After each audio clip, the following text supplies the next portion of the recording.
Hello दोस्तों, trans नमस्कार। मैं दीवान सिंह। मैं आपको बताना चाहूँगा कि जो सिंगला साहब वाला केस है, 22 और 23 को तो सुनवाई नहीं हुई और हम आशा कर रहे हैं कि आगे 29 और 30 को हो। हमारे मन में एक बात और बैठी हुई है कि माननीय सुप्रीम कोर्ट की समर वैकेशंस होनी है, तो एक तो हम उसके बारे में देखेंगे कब से कब तक हो रही हैं और समर वैकेशन से हमारा जो केस है किस प्रकार अफेक्ट होना है। और भी कुछ ऐसी बातें हैं जो लगभग कही जा रही हैं कई लोगों के द्वारा, उन पर भी हम गौर विचार करेंगे। तो पहले तो हम ये देखते हैं इसका जो सुप्रीम कोर्ट की छुट्टी हैं वो कैसे कैसे होंगी। तो ये सुप्रीम कोर्ट का वो लगा हुआ है कैलेंडर, और इस कैलेंडर में ये जो पीला पीला दिखाई दे रहा है ये इनकी छुट्टियों का है और सब इनके वर्किंग का है। तो छुट्टी इनकी 1 जून से और 12 जुलाई तक हो रही है। 12 जुलाई को संडे है। इसका मतलब ये हो गया अप्रैल का 1 हफ्ता और मई के 5 हफ्ते आपके पास है अभी। तो स्वाभाविक सी बात है इनमें हमारे केस की सुनवाई होनी चाहिए। अब ये तो है नहीं कि बहुत आगे चला जाए, अप्रैल में नहीं होगी तो मई में होगी। और पढ़ के बता दूं, supreme court of India 2026 summer vacation और पार्शियल वर्किंग पीरियड। ये समर वैकेशन को ये पार्शियल वर्किंग पीरियड कहते हैं। ऐसा नहीं है कि सुप्रीम कोर्ट बंद हो जाता है, कोई भी नहीं जाता है, काम चलता है लेकिन फुल काम नहीं चलता। बिल कमेंस ऑन मंडे जून 1, 2026 को शुरू होगा with full court working days resuming on Monday, और उसके बाद मंडे को 13 जुलाई को ये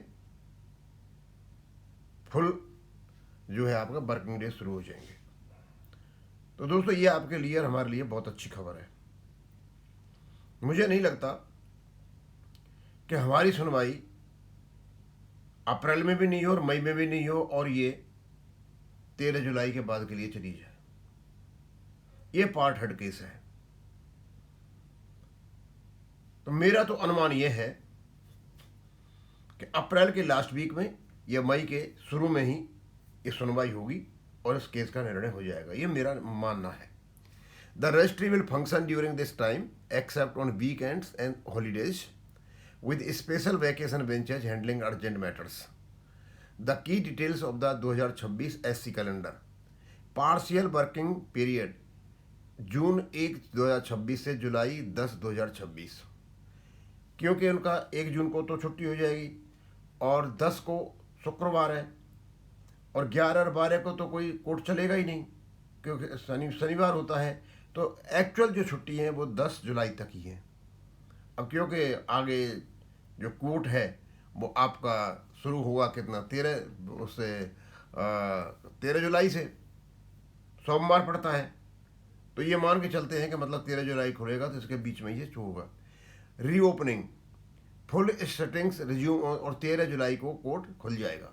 registry operations the registry will be open throughout the period including on Saturday July 11, 2026। और रजिस्ट्री तो थ्रू आउट उसमें चलती रहेगी और ईमेल वो जुलाई 2011-26 को भी खुलेगी, यानी कि रजिस्ट्री अपना काम करती रहेगी। रजिस्ट्री का अलग हिसाब किताब है और जजेज का अलग हिसाब किताब है। तो ये है छोटी सी जानकारी जो शायद आपको तसल्ली देगी कि चलो अभी नहीं सुनवाई हुई तो आगे होगी। अब ऐसा तो है नहीं कि हमेशा ही 3 जजों की बेंच होनी रहेगी। दोस्तों एक बात और निकल करके आ रही है। अब अपने अपने लोगों के अपने अपने ऑब्जर्वेशन हैं। लोग अपने कमेंट भी करते रहते हैं, अपने विचार भी करते हैं, क्योंकि फ्रीडम ऑफ एक्सप्रेशन और स्पीच यहाँ पे है अंडर रीजनेबल रेस्ट्रिक्शंस। तो पता नहीं कुछ लोग ऐसा कह रहे हैं कि रजिस्ट्री के खिलाफ कुछ हमको भी मिला के बोला गया और उसकी वजह से हमारा केस नहीं लगा। अब ये उनके विचार हो सकते हैं लेकिन ये मेरे विचार नहीं है, क्योंकि सुप्रीम कोर्ट एक न्याय का मंदिर है। संविधान की रक्षा करना सुप्रीम कोर्ट का ही दायित्व है, दे रखा है सारा सारा। Protector of human rights and guardian of constitution और फाइनल इंटरप्रेटर है ये। रजिस्ट्री भी उसका हिस्सा है। इन छोटी मोटी बातों में मुझे नहीं लगता कि रजिस्ट्री इन्वॉल्व होगी कि भाई हमारे बारे में क्या। हाँ, स्वाभाविक सी बात है, यदि इस प्रकार की बात होती फिर तो सबसे पहले तो एक्शन सन्नी देओल पर लिया जाए। वो फिल्म में चिल्ला कर कहता है तारीख पे तारीख, तारीख पे तारीख। ये भी तो तारीख पे ही तारीख हो रही है।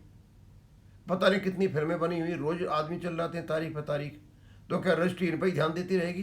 कि रजिस्ट्री इसी पे ध्यान देगी कि हम चिल्ला रहे, हमारा केस नहीं सुनवाई हो रही है? तो हमारा तो अधिकार है कहने का, कॉन्स्टिट्यूशन ने अधिकार दे रखा है। हो सकता है अंदर जो भी इन केसों को लिस्ट कर रहा है, भाई उसका एक व्यक्तिगत दबाव हो सकता है, एक एडमिनिस्ट्रेटिव दबाव हो सकता है, एक जुडिशियल दबाव हो सकता है, आपस का दबाव हो सकता है, कई प्रकार के दबाव हो सकते हैं। लेकिन मुझे ये नहीं लगता कि किसी केस को रजिस्ट्री इस प्रकार रोकेगी, और वो भी पार्ट हेड केस को, कि भाई क्या नाम हमारे क्लास को कहा जा रहा है उनको पीछे कर दो।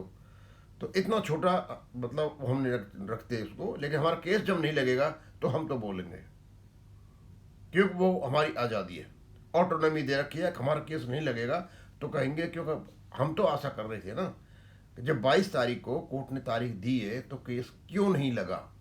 तो ये तो मेरा अधिकार है कहने का, सबका अधिकार है कहने का। वही उतनी सी बात कह रहे हैं, ज़्यादा हम कह नहीं रहे। तो मैं तो बस इतना ही चाहता था आपको बताना कि अभी मई का महीना पूरा का पूरा सुनवाई के लिए पड़ा हुआ है। तो ज़्यादा हिम्मत ना हारें।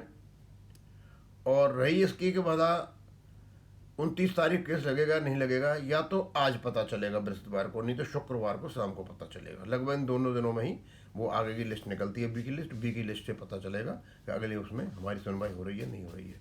अगले में होती है और फिर भी 3 जजों की बेंच बैठती है। अब भाई अब रजिस्ट्री को अधिकार है उनको। अब हम तो इसका यही अर्थ लगाएंगे, रजिस्ट्री चाहे कुछ भी प्रोसीजर अपना है, हम तो ये अर्थ लगाएंगे हमारे केस को रोका जा रहा है। क्योंकि जब 2 पार्ट केसों का फाइनल निपटारा हो गया तो हमारा भी हो जाना चाहिए।